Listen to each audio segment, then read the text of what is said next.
everyone. Today we're going to take a look at section 1.1, graphs and graphing utilities.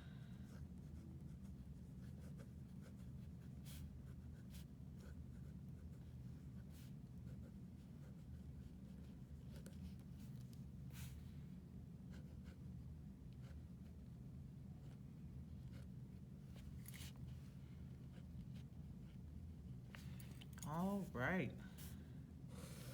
So the first thing we're going to do is look at a coordinate system.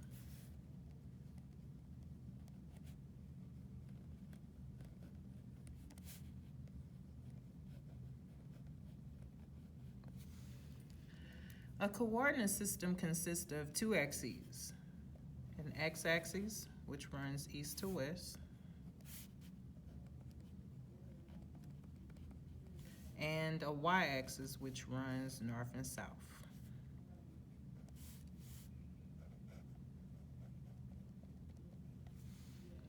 Where these two axes meet is called the origin.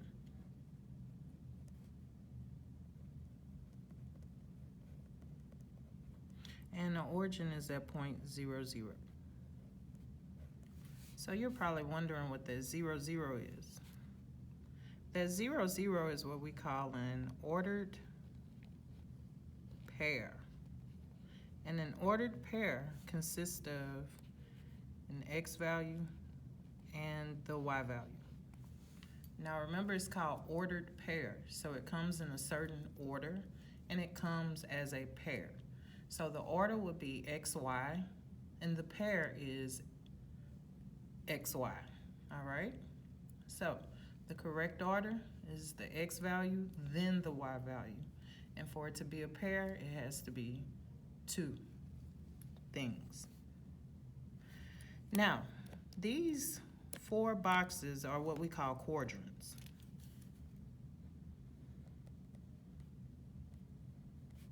And so we start at the top right going counterclockwise, and we have quadrant 1. And we use Roman numerals to name quadrants. Then we have quadrant 2, quadrant 3, and we have quadrant 4.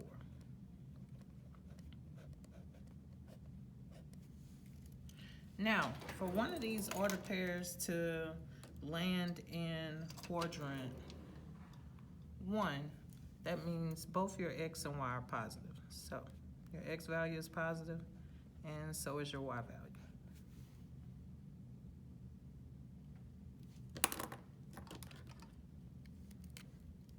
Now I'm gonna just highlight these. These represent quadrants. The purple represents your quadrants.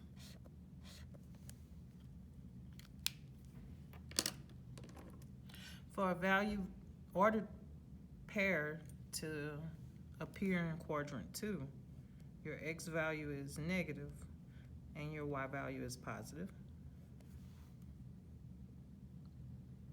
For an ordered pair or point to land in quadrant 3, both your x and y values are negative. And for a point to land in quadrant 4, your x is positive and your y value is negative. Okay? So the first thing we're going to do is we're going to look at plotting some points.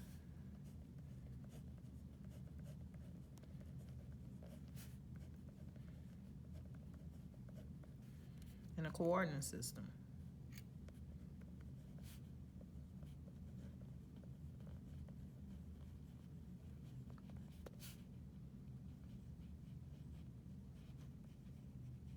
And I want you all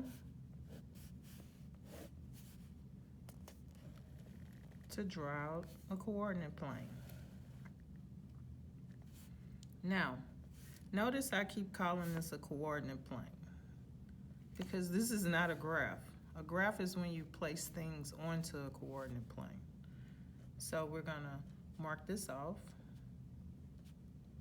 Anything to the right of the origin is positive.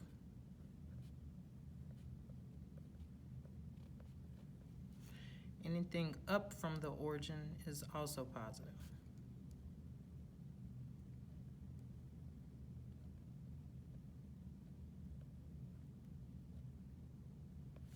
Anything to the left of the origin is negative.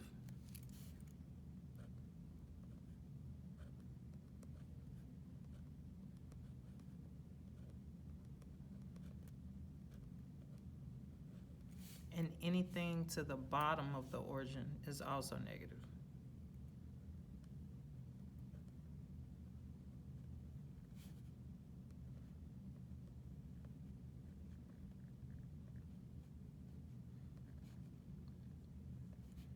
All right. And I'm just gonna place some points here. Let's say we have A is 0, -5. B is 3, 4. We have C as 6, -1. We have D, and D will be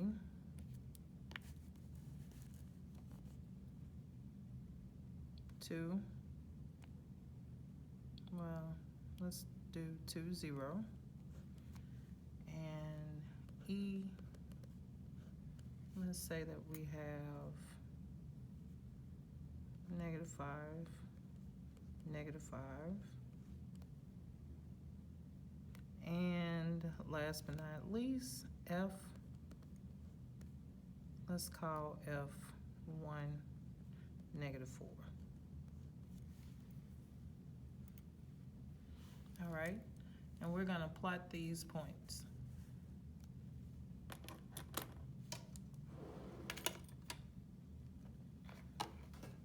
So A, my X value on A is 0. So that means that I go neither left nor right. But if I look at the Y value, it's -5. So my X value tells me don't move because I'm 0. But my Y value tells me to go down 5. And we're gonna place a point right there at 0, 5, -5. And we're going to write A.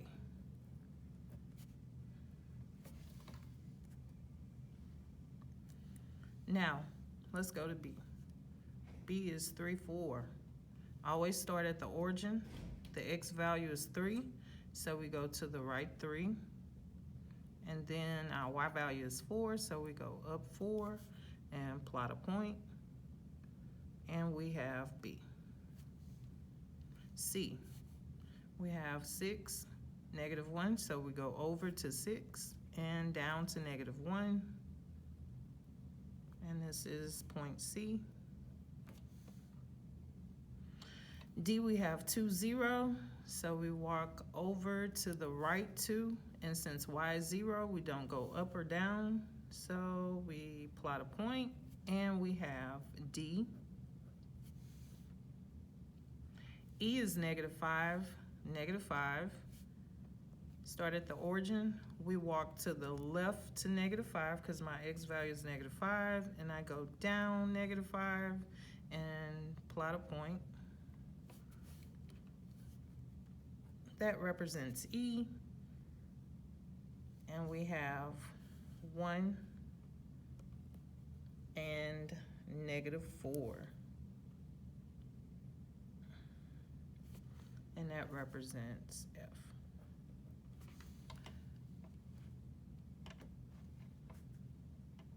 So whenever we're plotting points on the coordinate system, the X value is first, the Y value appears second.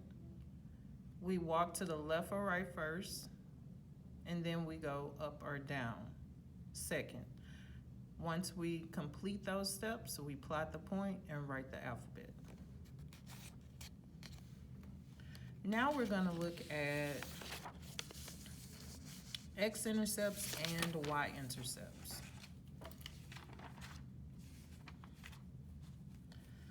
Now, an x-intercept and a y-intercept is what it sounds like. An x-intercept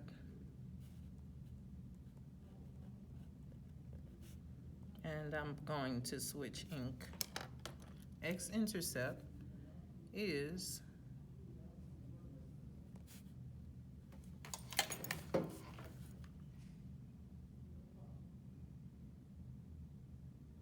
where the line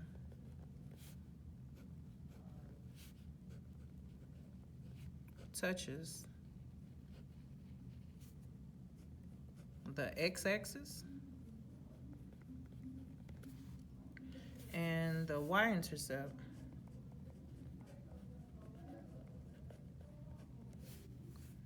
is where the line, and when I say line, I mean graph,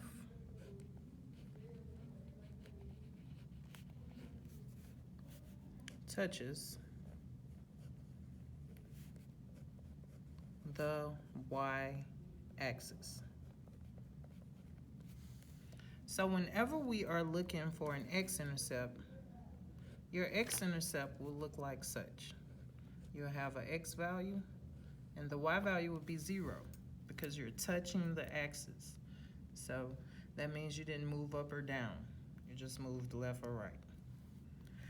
Now, the y-intercept is going to be 0, and whatever that y value may be, or wherever it touches the y-axis.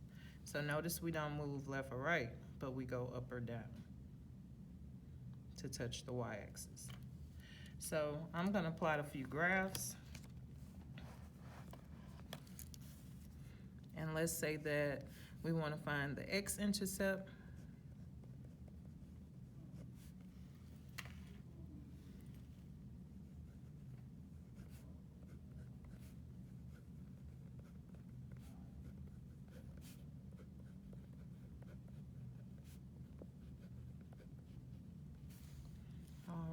So we're finding intercepts. And let's say that our first line looks like this.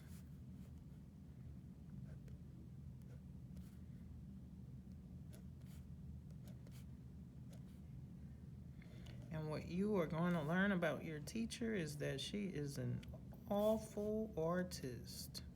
So bear with me as I draw our graphs out.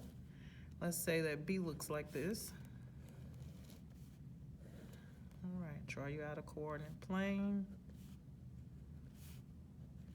We have 1, 2, 2, 3, 2, 3, 1, 2, 3. And let's say that our line touches here.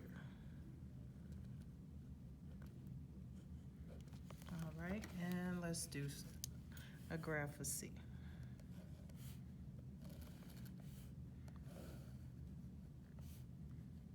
All right, so draw out your coordinate plane.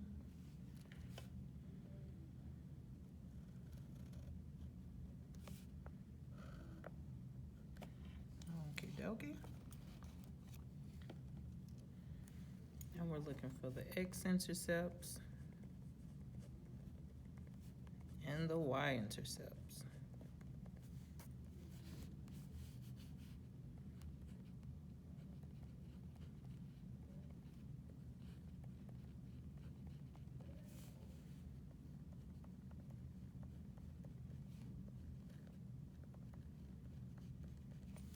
All right.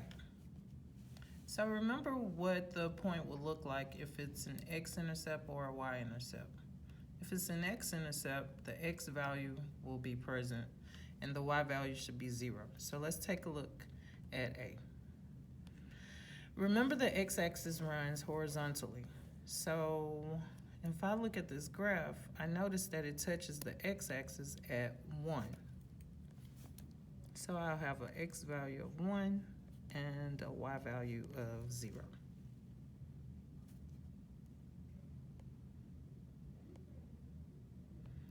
If I look for the y-axis, and remember the y-axis runs vertically, up and down, And if I look at this, I see that it touches at 1, 2. So my y-intercept will be at 0, 2.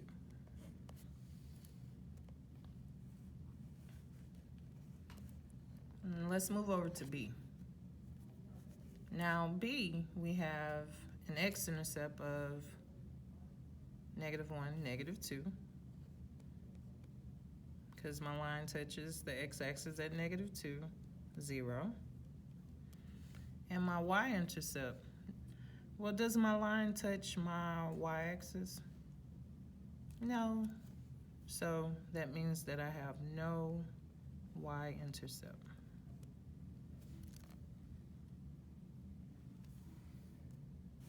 And C. In C, we have our line touches here. Ooh, that's the origin. Well, both lines run through the origin. So my x-intercept is a 0, 0, and so is my y-intercept. All right, everyone, this concludes the